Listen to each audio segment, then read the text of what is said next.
EnergyShield continuous insulation is compatible with almost any siding or cladding option imaginable. Today we're going to show you a few of those options. One of them for a brick facade, the other for a lap siding.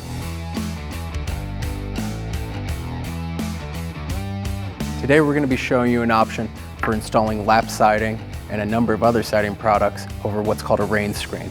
To create this rain screen, we're going to be using a piece of 1x3 strapping, which I've pre-installed my screws at 16-inch centers. At the bottom of our rain screen cavity, we need to install a drainage vent. There are a number of options available on the market.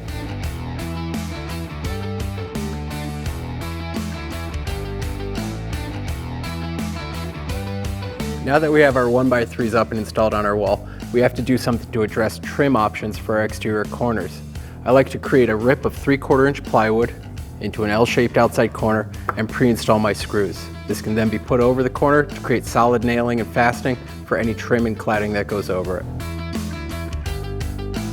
Now that we have our rain screen cavity created here, we're ready to attach our cladding.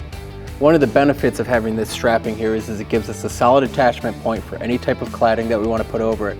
And it also has the benefit of creating a drainage and ventilation path, which will help our exterior cladding or siding last longer, and any paint and finish put over it also last longer.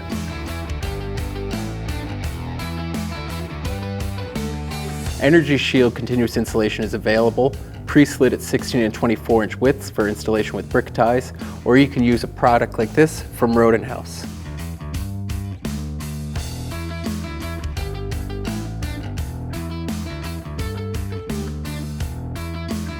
Thanks for joining us today in our video of how to install a rain screen and cladding over your EnergyShield. Please check out atlasrwi.com and our other videos for more information.